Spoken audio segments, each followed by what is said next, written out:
በፕሪቶሪያው ስምምነት ትግራይ ውስጥ አንጻራዊ ሰላም ሰፍኖ የቆየ ቢሆንም በዶክተር ደብረጽዮን የሚመራው የህወሓት ክንፍ ዳግም ወደ ጦርነት እንቅስቃሴ በመግባቱ የተነሳ የፌዴራል መንግስትና ህወሓት በሚቀጥለው ሳምንት በኬንያ ናይሮቢ ለዳግም ውይይት ቀጠሮ መያዛቸው ተሰምቷል። በኦባሳንጆ በሩቶና በኡሁሩ ኬንያታ የሚመራው ይህ አዲስ ድርድር ከወዲሁ ታላቅ አነጋጋሪነት እንደፈጠረ እየተዘገበ ይገኛል። በሌላ መረጃ በኤርትራ ምጽዋ ወደብ በሳተላይት የታየው አደገኛ እንቅስቃሴ ቀጠናውን ስጋት ውስጥ ጥሎታል።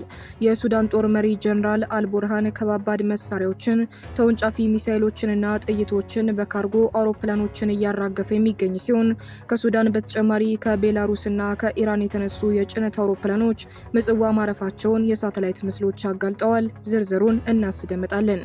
በዓለም አቀፍ ደረጃ ደግሞ የአሜሪካው ፕሬዝዳንት ዶናልድ ትራምፕ የሆርሙዝ ሰርጥ በቅርቡ የአሜሪካ ግዛት መሆኑን አውጃለው፣ እኛ ካልፈለግን በቀር ምንም መርከብ አያልፍም ሲሉ ያደረጉት ንግግር ኢራንን ያስቆጣ ሲሆን በሌላ በኩል ደግሞ በጦርነቱ ደክማለች ተብላ የተገመተችው ኢራን በአጭር ጊዜ ውስጥ አቅሟን መልሳ በማደራጀት ያሳየችው ፈጣን ማገገም እስራኤልን ከፍተኛ ድንጋጤ ውስጥ ጥሏታል።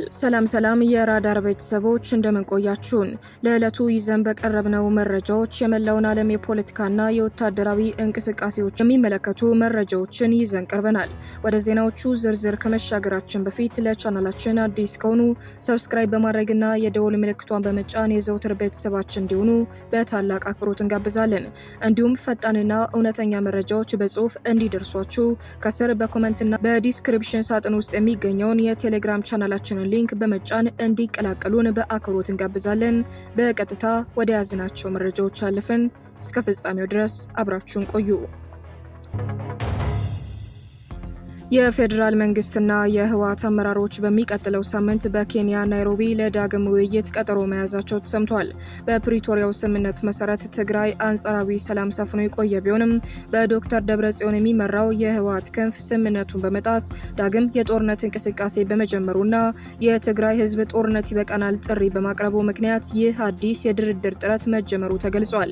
ሂደቱን የቀድሞው የናይጄሪያው ፕሬዝዳንት ኦሉሴጉን ኦባሳንጆና የኬንያው ፕሬዝዳንት ዊሊያም ሩቶ እንዲሁም የቀድሞው የኬንያው ፕሬዝዳንት ኡሁሩ ኬንያታ ይመሩታል ተብሏል። ከሰሞኑን በሶማሊያ የኢትዮጵያ አምባሳደር ሱሌማን ደደፎ ከህወሓት ጋር ምንም አይነት ድርድር ሊደረግ አይገባም በማለት መግለጻቸው የድርድር መንገድ መጀመሩን ጠቋሚ ነው በሚል የብዙዎችን ትኩረት ስቦ እንደነበር ይታወሳል።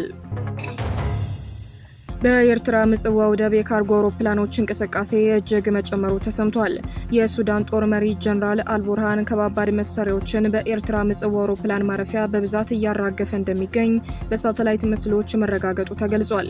ከሱዳን ተነስተው በምጽዋ አውሮፕላን ማረፊያ ያረፉ በርካታ የጭነት አውሮፕላኖች ከባባድ መሳሪያዎችን፣ ተወንጫፊ ሚሳኤሎችንና ጥይቶችን እያራገፉ መሆናቸው የተገለጸ ሲሆን ከሱዳን በተጨማሪ ከቤላሩስ እንዲሁም ከኢራን የመጡ የጭነት አውሮፕላኖች በቅርብ ቀናት ውስጥ ምጽዋ ማረፋቸውን የሳተላይት ምስሎች አመልክተዋል።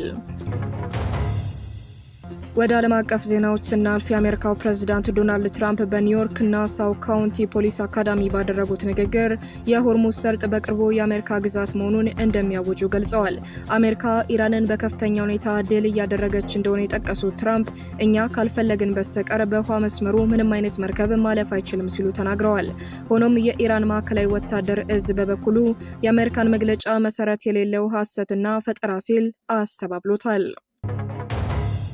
በጦርነቱ የመጀመሪያ ሳምንታት የደረሰባትን ጥቃት ተከትሎ የኢራን ወታደራዊ ኃይል ባሳየው ያልተጠበቀና ፈጣን የማገገም ሂደት እስራኤል ከፍተኛ ድንጋጤና አግራሞት እንደፈጠረባት ተገለጸ። የደህንነትና የጂኦፖለቲካ ባለሙያዎች እንደሚሉት ኢራን በተሰነዘረባት ወታደራዊ ምት ሳቢያ ደክማለች ተብሎ በተገመተበት በአጭር ጊዜ ውስጥ አቅሟን መልሳ በማደራጀት ያሳየችው ፍጥነት የእስራኤልን ወታደራዊ ስትራቴጂስቶችና የደህንነት ተቋማትን አስደምሟል። ይህ ያልተጠበቀ የኃይል ማገገም በኢየሩሳሌም ከፍተኛ ስጋትን የፈጠረ ሲሆን በመካከለኛው ምስራቅ ያለውን የጦርነት ሂደትና የኃይል ሚዛን አዲስ አቅጣጫ ሊያስይዘው እንደሚችል ይገመታል ተብሏል። ለዕለቱ ይዘን የቀረብናቸው አበይት መረጃዎች እነዚህን ይመስሉ ነበር። ቪዲዮን ከወደዳችሁት ላይክ በማድረግ እንዲሁም ለሌሎች እንዲዳረስ ሼር በማድረግ እንዲያግዙን በአክብሮት እንጠይቃለን። በእነዚህ መረጃዎች ላይ ያላችሁን አስተያየት ከስር በኮሜንት እንዲያሳውቁን እየገለጽን የቴሌግራም ቻናላችንን እንዲቀላቀሉ በአክብሮት እንጋብዛለን። በሌላ አዲስ መረጃ እስከምንገናኝ ድረስ ሰላምና ጤና ለሀገራችን፣ መልካም ጊዜ ብለን ተሰናበትን።